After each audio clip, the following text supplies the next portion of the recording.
Trees, hated by man and beaver alike, with an intensity so great that even the finest scientific minds are powerless to stop it. And yet, trees can be beautiful, haunting, and are essential pieces of terrain for any game. Here's how I make cardboard trees. Step 1. Start hoarding toilet paper rolls.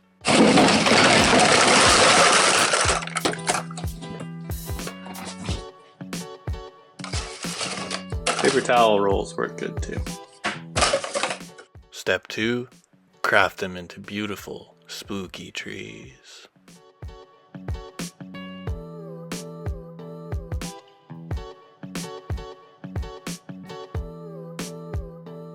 Hello there, my friends.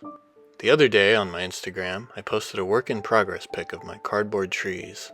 A little bit after that, I posted a pic of the finished tree, detailed and painted.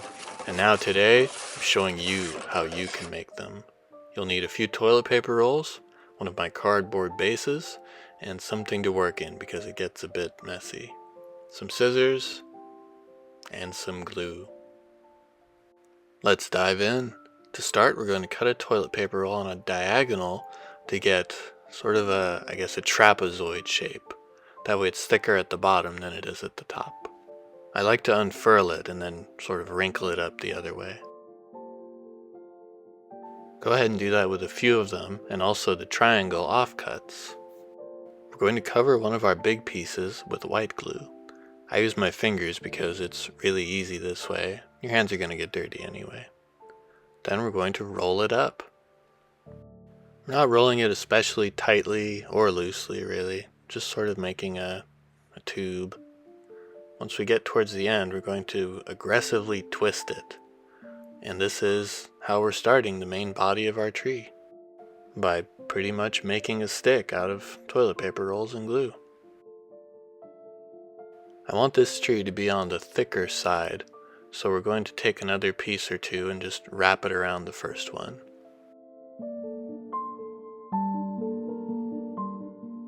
This will give us a great base to build upon, a nice thick, sturdy trunk. So we'll take another piece and we'll wrap it around the top to make our tree taller now. And the same, we'll just roll it up and then twist it.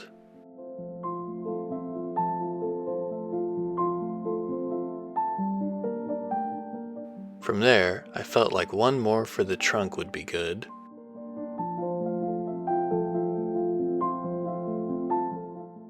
And then one around the middle. The more you twist it, the more you create sort of a gnarled texture already. Then we'll make the beginnings of the roots by just cutting out some strips of the base near the trunk. After you've cut all around the base, we'll take these strips and sort of fan them out. And then, like I said, these will be the beginnings of our roots.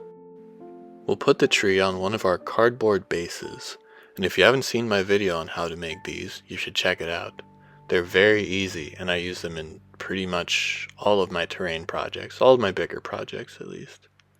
We'll cover the bottom of the tree in plenty of glue and attach it to the base. When it's stuck on a little bit, we're going to take the roots and sort of pinch them to make them less rectangular and more root-like. Now to make the roots look even better, we'll put a little bit of glue on them and take one of our little triangles. We'll cut it up and we'll sort of repeat the same process we did in the beginning, just on a smaller scale. We'll cover it in glue, we'll roll it up and twist it, then we'll attach it on top of one of our roots.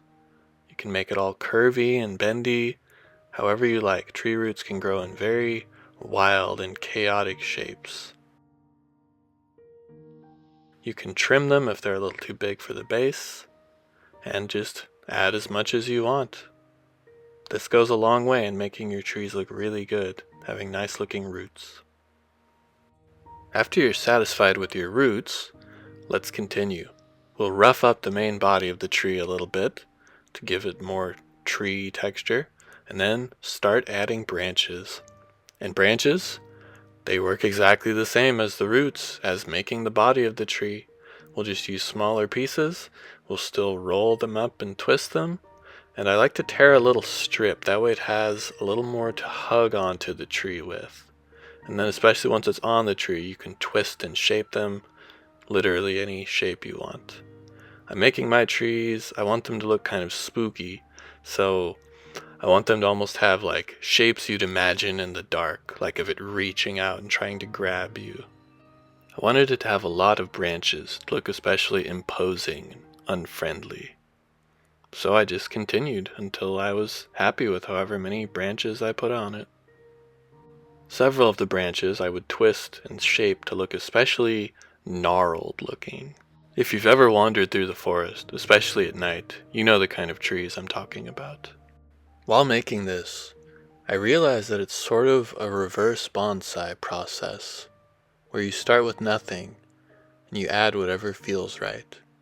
I plan to talk more about that in a more art-related video, whereas this one is about games and terrain and all that stuff that I love. When I was happy with the branches, that just left one thing, a face. I saw a little Halloween decoration at a thrift store and took a picture of it to use as inspiration for the face for my own spooky tree. Then I sketched it out on some cardstock, and after I felt it looked good, I just cut it out and glued it on.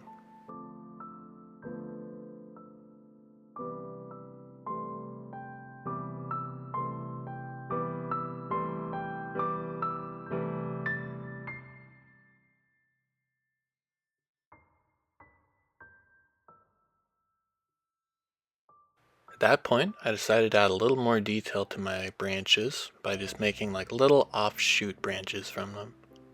Until again, I was just happy with how it looked, and then we leave it to dry. After drying overnight, I discovered that it had become very strong, very durable. The branches, the body, the attachment to the base, all of it. This is excellent because I play with my terrain a lot. And now, the secret to my bark texture, my signature texture paper. This paper is fantastic for countless kinds of texture, and I'm making a specific terrain techniques video about it. For our trees, however, what we're going to do is just paint over the entire tree with more of our white glue, and then we're going to wrap it up with our texture paper. Make it nice and cozy and all tucked in. Pinch it around the branches and the roots. Wrap it all around the body. Poke it in. Make sure it's in every little bit, all covered up.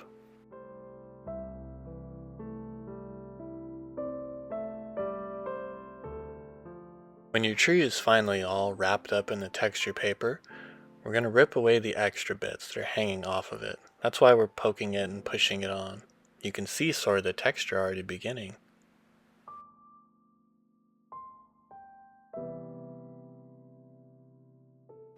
If you want to make a ghost tree, you can just stop here, I guess. But for those of us still watching, now we're going to paint on more glue. As you apply the glue on top of the texture paper, that's when you'll notice things really starting to happen. It sort of wrinkles up a bit at first and thins out, but then as the glue hardens, it retains that texture. This can seem a bit tedious at first, but I promise you the results are worth it. After the first layer dries, some areas might need a little bit more. And that's where the scraps we tore off will come in, because we'll just paint on a little bit more glue and put on more paper. Just repeat the process until you're satisfied with how it looks. Once your tree texture is dried, we'll paint glue on the base, or going carefully around the roots and then filling in the rest. This is so that we can then cover it with dirt. This is dirt I dug up from my garden, baked in the oven. Use it for pretty much everything.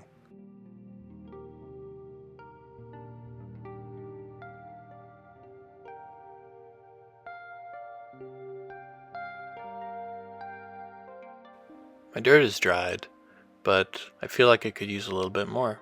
So just like the tree bark texture, put on some more glue and put on more dirt. Then we'll leave it to dry overnight. Yeah, that looks a lot better. I love it. Finally, to prime and seal it, we'll use a mixture of black paint and matte Mod Podge. You can use any glue mixed with your paint if you don't have Mod Podge. Maybe a little bit of water to thin it out, but that'll be close enough. And we'll just paint it over the entire thing. The roots, the dirt, the tree, even the bottom of the base, in case it gets moved or scuffed around.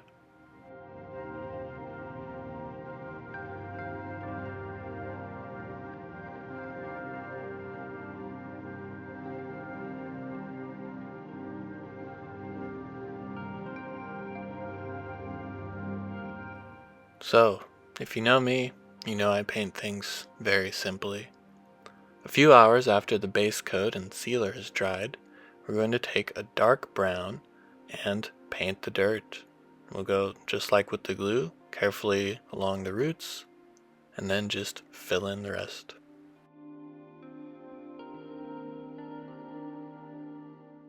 Then we're going to take our lighter brown and paint the whole tree with it.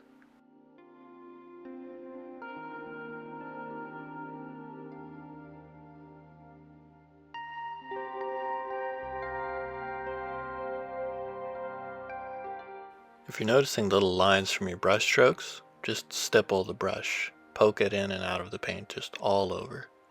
This helps make the texture even better.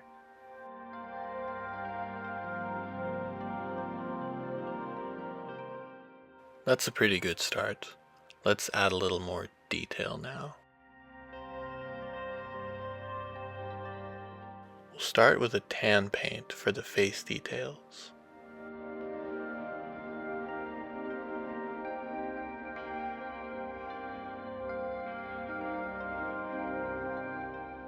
We'll use the tan on the tips of branches as well for some reason.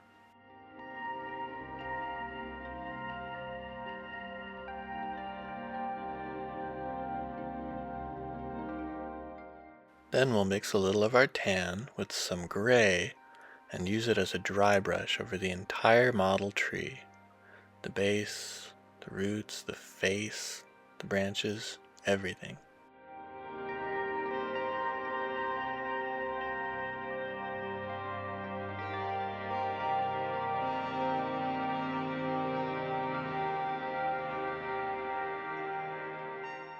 If you want to add a little color, you can take green and stipple it on parts of the base and on lower parts of the tree. Start with a darker green and try to restrain yourself because it's easy to go overboard. Then take a lighter green and lightly stipple that on top of the areas where you put your darker green. This adds depth and texture, and I feel like makes it look fairly moss-like.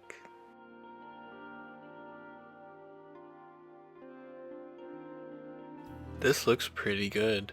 I decided to do a dark wash to add a little more contrast. So taking some very thinned down black and dark brown paint, I painted it on part of the base as a test, let it set for a few seconds, and then dabbed it off with a paper towel. Yeah, I like it. So I did it to the entire rest of the tree, going in steps of painting on some wash, letting it set for a few seconds, and then dabbing it off until the entire tree had been washed.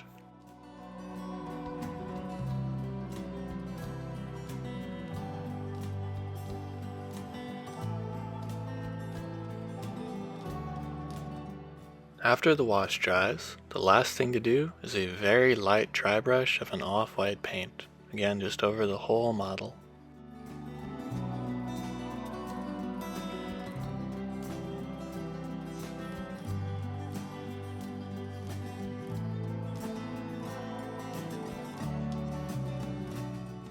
And that's it. With these beautiful results, the extremely low cost, simple techniques, I don't think you can make better model trees.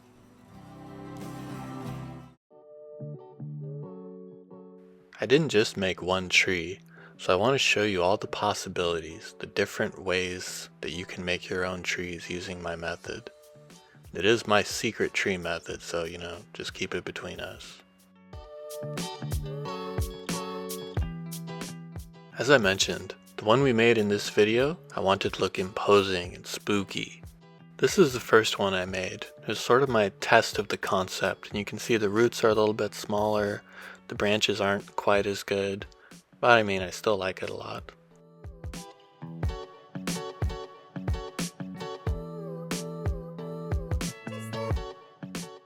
This piece is one of my favorites because it's like a lover's arch, like two lovers who got turned into trees, and with enough patience and time, they were able to embrace once again.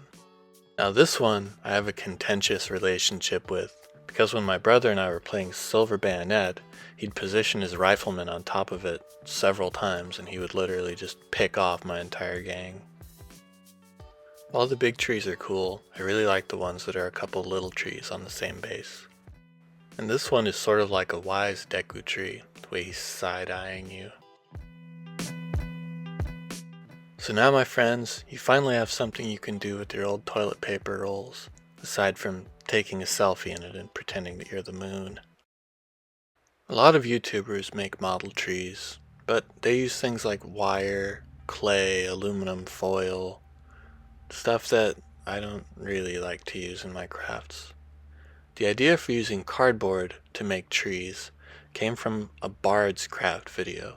He was one of my favorite terrain creators, and he quit a long time ago, but I still like his videos. As you can see, these trees are fantastic on the tabletop for a spooky forest, especially on top of my fabric battle mat that I showed how to make. As the trees begin to thin in front of them, the small party, with the golden skull in tow, think that they might finally make it out of the forest of insanity to the village of Squallerton. Thanks for watching, my friends. Take care till next time.